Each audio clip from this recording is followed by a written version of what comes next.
We're going to talk about solutions and practical action steps everybody could take to help raise your family's net worth, to put money in your pocket and find another way out of the ghetto. We're going from hood to hood, ghetto to ghetto, all around the country, just empowering, pouring into, and loving our people. Yo, ain't nothing out here we can't do. No excuses, just results. That's why I'm here in the corner.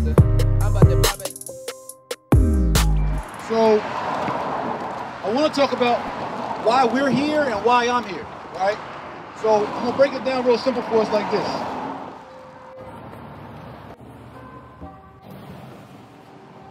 What I'm about to break down is my personal why, but I'm also going to break down, and this was inspired by, I saw a meme on the way here. I was in a plane at LaGuardia Airport. I was in New York earlier today doing a Bold TV interview, and I saw a meme from a post on Instagram from Us Africans United, and it had Issa Rae. Anybody familiar with Issa Rae, who Issa Rae is? She's the queen. She's the star of a production in a series on HBO called, what's it, Insecure.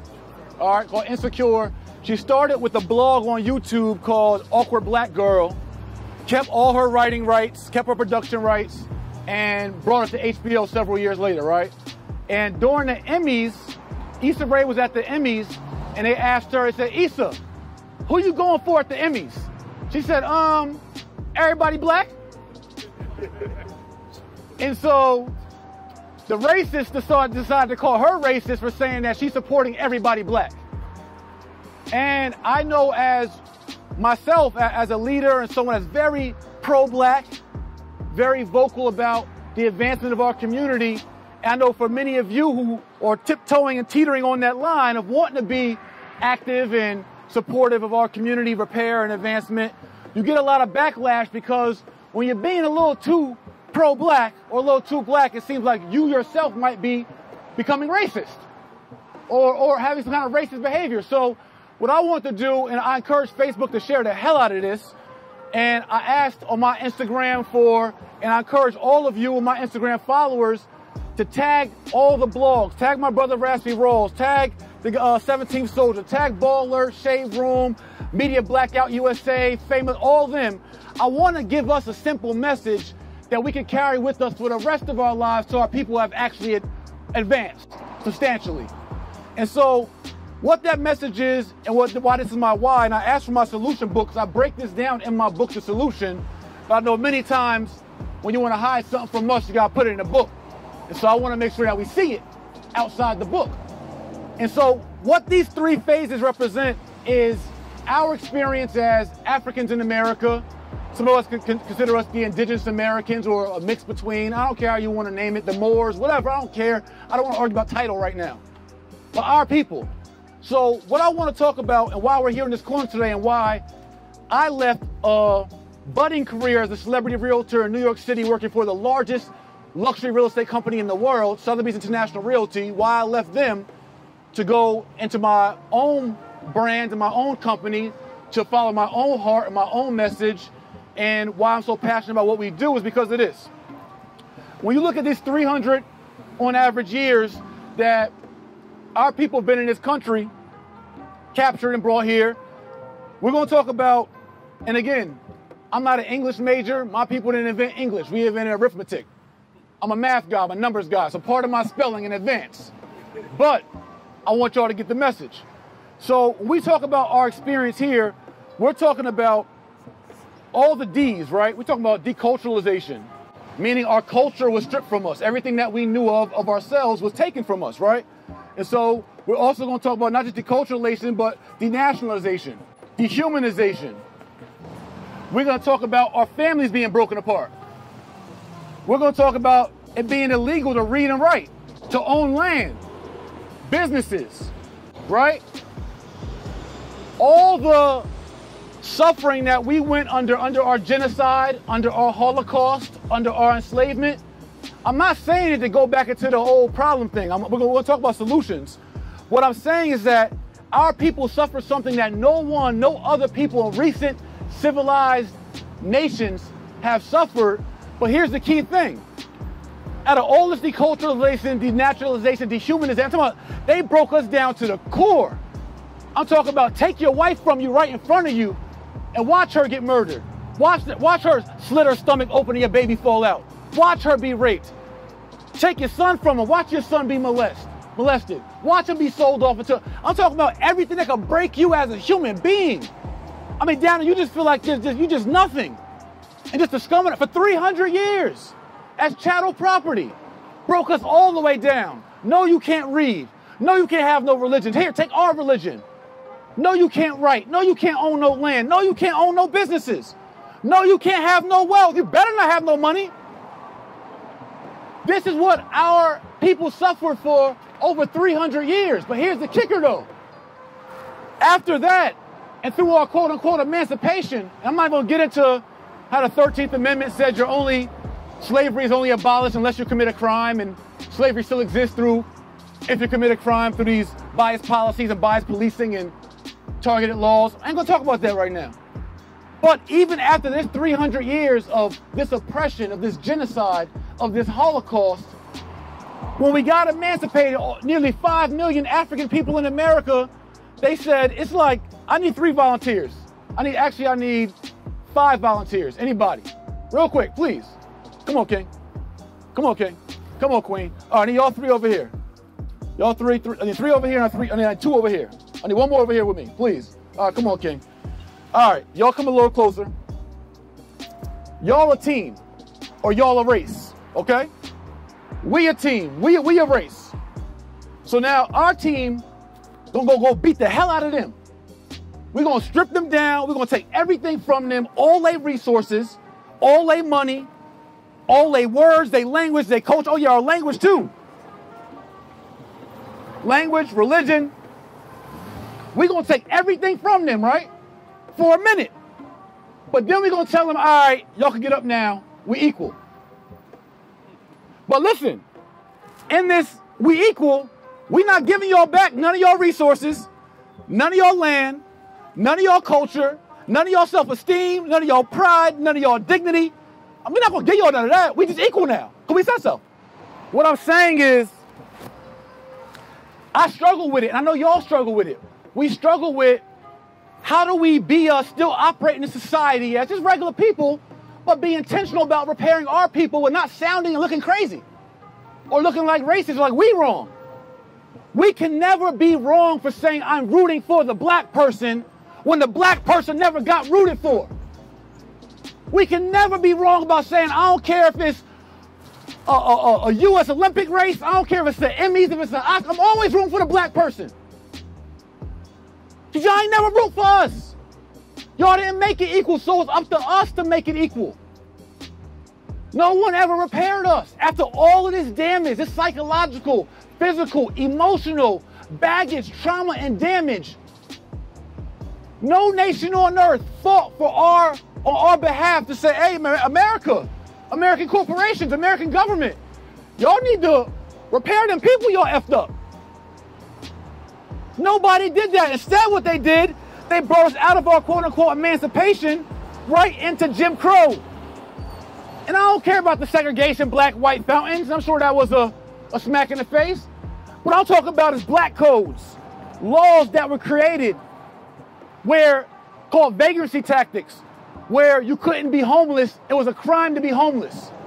But here you kicked 5 million people off the plantation where that was their home because you kidnapped them, but then said it's illegal to be homeless.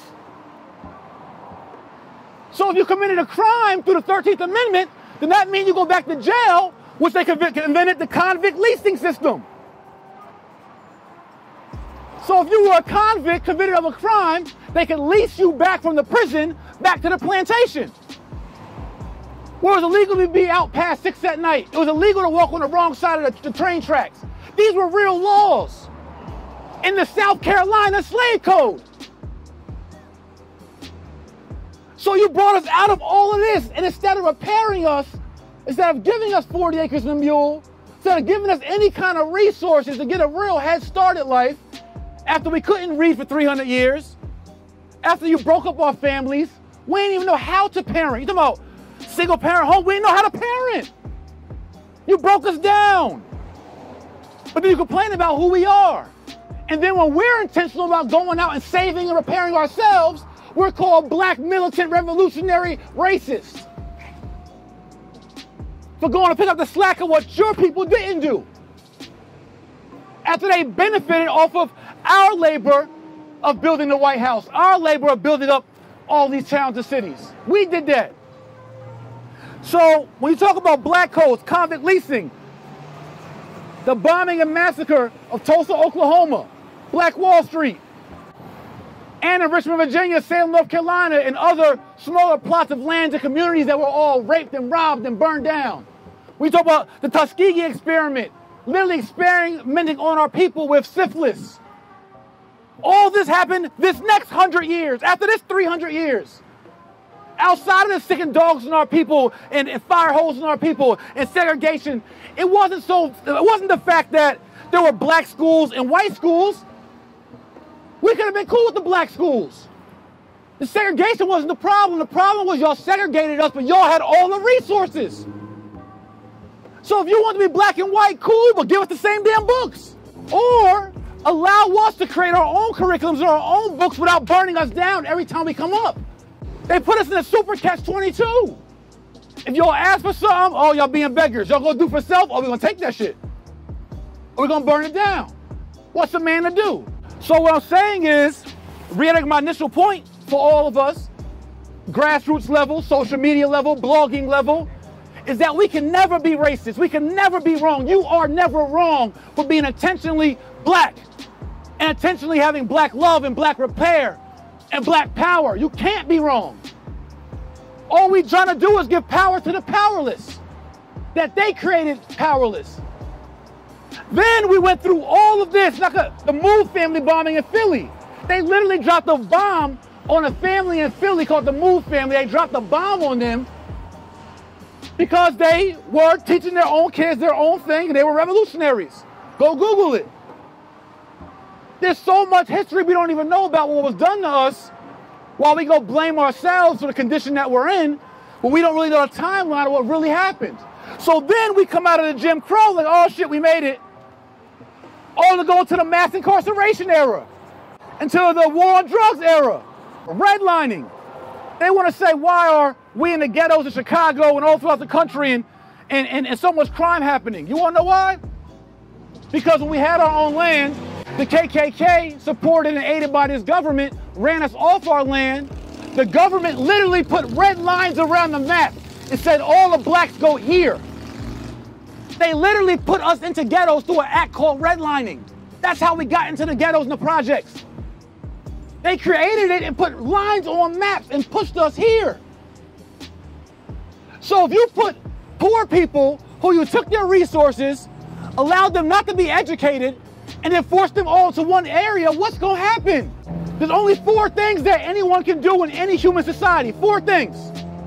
4 ways you're going to survive in any human society.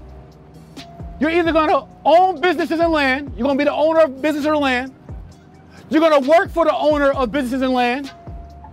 You're going to get government assistance. The government's going to take care of you. Or you're going to rob and steal and break law. That's it. If you got a loaf of bread, either you're going to be the one that makes the bread, you produce the bread, you're the owner of the bread factory, or you're the person that works in the bread factory to produce the bread, or you're the person that is assigned to the government to take care of you through that bread, or you'll be the person in the store stealing the bread. There's only 4 ways you're going to survive. You got to eat. It's called human nature. Self-preservation. You got to eat. So if you put a bunch of poor people who were stripped of their dignity, of their pride, of their religion, of their culture, broken down and tormented and dehumanized, uneducated by you, and you put them in the little ghettos and pocket areas all saying, hey, go survive, what's going to happen? We're going to scrap it out. And may the strongest survive. This was designed to be that way. So what I'm saying is, Issa-Rae or Jay-Morrison or anyone in between, you're never wrong. They can never make you wrong. Sean Hannity, Bill O'Reilly, Donald Duck Trump. You could never be wrong for being intentionally about black repair and black love and black pride and black power Because that's all the things that were stripped from us. All you're trying to do is take back what was yours, what was ours, what we never had, what they never gave us. To make it so bad, in this same era right here, the American government participated in giving the Native Americans land and reparation and some restitution. The American government participated in giving the Japanese Americans during World War II, because the Japanese Americans were forced into 2 years of internment camps, where they took every Japanese in America and they put them in prison for no reason, because America was scared they were going to lash out after Pearl Harbor. So all the Japanese American descendants got reparations for 2 years in internment camps. They've been given repair and redress and reparation and restitution to people, and they participated in giving aid to the German Jews for their 10 to 12-year Holocaust. And that wasn't even in America. So there's 3 human rights cases of repair aid, of redress, of reparation, of restitution, which is not for us. Not to mention in this era, COINTELPRO. COINTELPRO is an FBI program that was created by J. Edgar Hoover that dismantled the Black Panther Party, dismantled and helped assassinate Dr. Martin Luther King, that dismantled and helped assassinate Minister Malcolm X, that pinned our civil rights groups against each other. They literally would plant black informants in groups to stir up conflict to break our civil rights groups apart. It was a government program that did that. And then we go to current day, where it's unequal school systems, mass incarceration, war on drugs, biased policing, school to prison pipeline, real laws and real stats that back what I'm saying. But my point is, so with all this being done, as a black man in my community, whether I'm a real estate developer, real estate broker, celebrity realtor, entrepreneur, dope boy, I don't care what, it's my responsibility to hold down my village. This is not for activists. Ain't no such thing to me as an activist. If somebody run up in your house and start trying to shoot your family up, are you an activist for, are you a soldier for defending them? No, you are a man or a woman. You are a human being. It's your responsibility to take care of your village, your community, your tribe. So that's my why. I can't speak for Grant Cardone, who I'll be on the show hopefully in a few weeks. I can't speak for Ty Lopez. I can't speak for no other real estate entrepreneur, business coach, guru, or nobody else, or what's their why. My why, or why I'm on this 25-city tour, no sponsors, out of pocket, on my 20th city with my team, is to intentionally reverse all this BS and help to repair my people, because it's my job. Simple as that. 2, 3. Shut down! Corner class! Buy back the